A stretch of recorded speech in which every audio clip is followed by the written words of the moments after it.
I'm Dennis Lehane, and this is Trailers from Hell, and the film trailer we're going to be looking at is for 1971's The French Connection, which stars Gene Hackman, Roy Scheider, Fernando Rey. It's directed by William Friedkin, and it's weird to say about a movie that won the Best Picture, Best Actor, won several Academy Awards, to call it underrated, but I do believe that The French Connection is still an underrated film.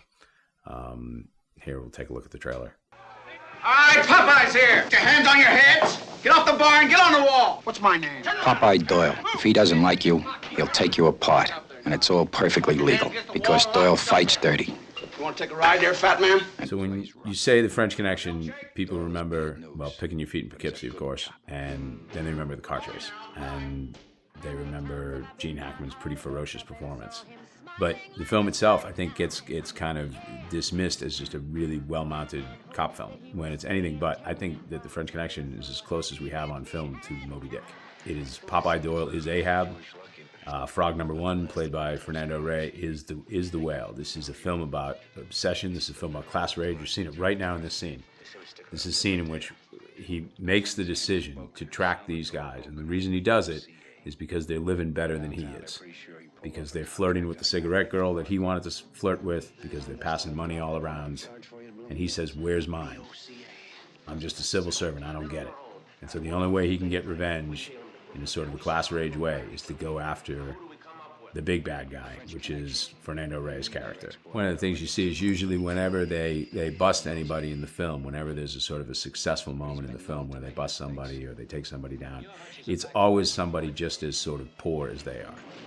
They can never, ever get to the big guys.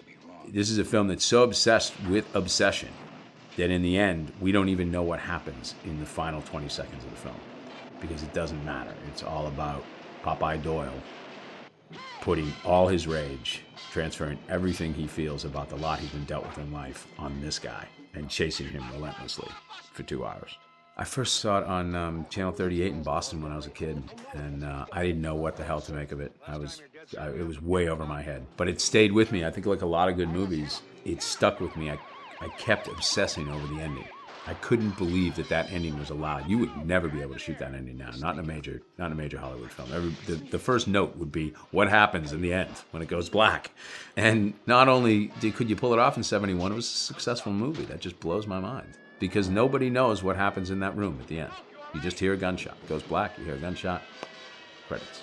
The other thing about this film that I think is listen to the sound. There's an amazing sense of it. The sound design in this film is incredible. It sounds like they literally just went out guerrilla style and shot on the streets, and whatever sound was found on the streets when they were shooting just ends up in the movie. I don't think that's exactly what did happen, but it sounds like. The French Connection.